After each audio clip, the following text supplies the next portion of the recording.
The industry's poster child for survival horror is in a state of flux. Resident Evil 4 set a new standard for third-person shooters and brought the series back from the brink of irrelevance. Resident Evil 5 attempted to mimic games it failed at replicating RE4. Fans are confused on where it's all headed, and they're looking at Resident Evil Revelations to shine some light on the path to the future of the series. Can this handheld installment scare up a positive response? A little friendly partner swapping should keep us on our toes. Roger that.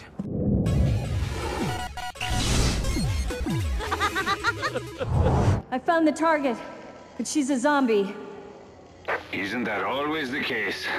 Chris Redfield is missing, and the BSAA sends Jill Valentine and her brutish partner Parker Luciani to investigate. Eventually, the clues lead the pair to a ghost ship set adrift in the Mediterranean called the Queen Zenobia. The derelict vessel was once a shrine to opulence, but now it's overrun by a mutation of the T-virus. Designed to be an oceanic contaminant, the floating time bomb becomes the primary location for the game's festivities. Shadow corporations are exposed, and warring military factions clash as seen from the perspective of several different pairs of BSAA agents.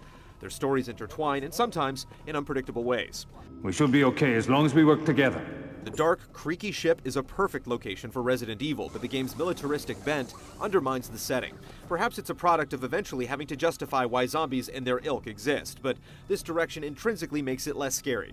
The lack of zombies in favor of forgettable albino ooze creatures doesn't help. It's just not as creepy as it could be, despite the deftly handled translation. Yet taken as an action game, its episodic plot is rarely predictable, competently written, and served with a very thin slice of cheese. Great. So we have no idea really who we're up against. Exactly. And that's a piece of the puzzle we really need.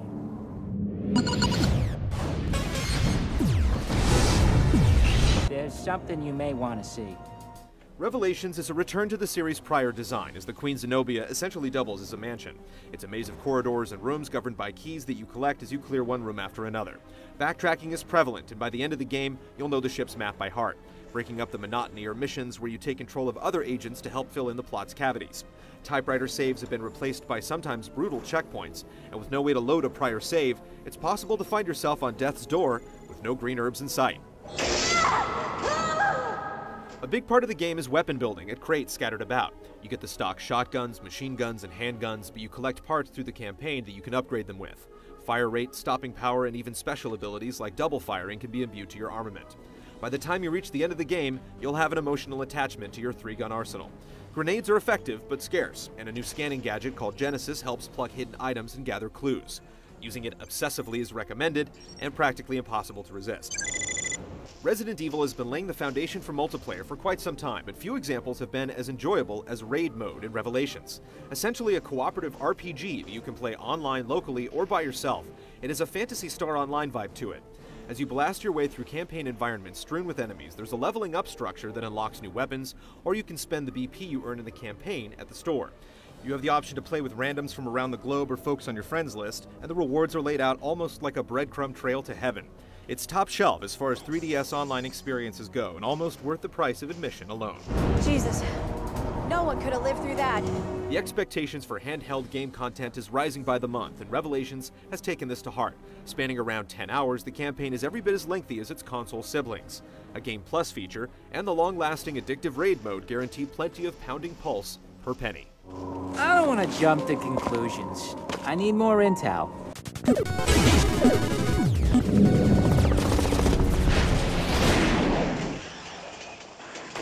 Revelations is all about gunplay. There's just one puzzle in the entire game, and it's repeated multiple times. The good news is that it gives you just about every conceivable way to fire off rounds. You can choose to go first person and play it like a shooting gallery, or go for the over-the-shoulder view.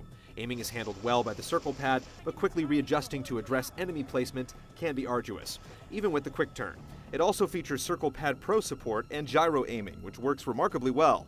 Just about everyone will be able to customize a scheme that works for them. I'd almost guarantee it. There is some strategy to the combat. In the early going, ammo conservation is a must, so learning to stagger enemies and then follow up with a chargeable melee attack helps. With no cover system and few places to hide, it's easy to get trapped in a corner and overwhelmed. Eventually, you'll utilize the old tactic of running away, spinning around, squeezing off rounds, and repeating. An awkward implementation of strafe firing doesn't diminish the intensity of trying to land one more bullet before an enemy strikes.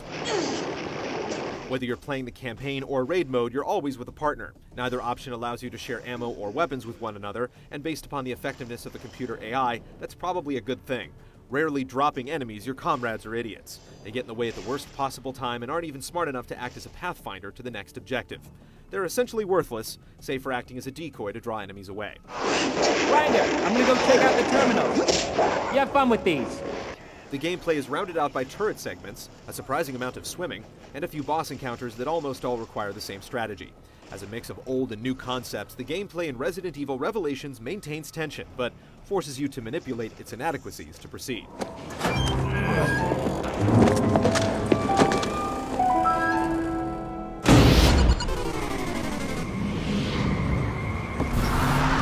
I saw these in the video. After playing Resident Evil Revelations, there is little doubt that the 3DS is capable of big-time production values. Though the environments rarely sprawl, the level of detail in each room makes turning every corner a dicey proposition. Character models look great, despite the off-putting lack of facial animation, and the lighting is the best we've seen on the system. Elaborate CG sequences hold the high standards of the franchise, and while the 3D doesn't add much to the gameplay, the ability to crank it up beyond Nintendo's intended max produces some convincing results. The few complaints include flickering, occasional frame rate drops, and awful loading times not so cleverly disguised by door animations. Featuring 3D sound, the audio is excellent. The simplest rustle will put you on edge, while the half-creature, half-human cries actually build sympathy for the antagonists. We highly recommend playing with headphones to appreciate its full impact.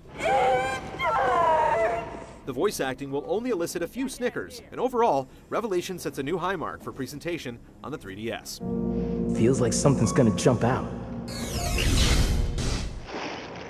Found you. What you have here is a full-featured Resident Evil release squeezed down onto the 3DS. It sacrifices little due to the hardware, with its most glaring faults a result of development decisions. The meaty campaign is short on scares, but well-designed and engaging, while the raid mode will sink its claws into you just after a couple missions. While tiptoeing the line between old series staples and its latest evolutions, Resident Evil Revelations proves that what's old can be new again. We did do everything we could, right? I hope we did.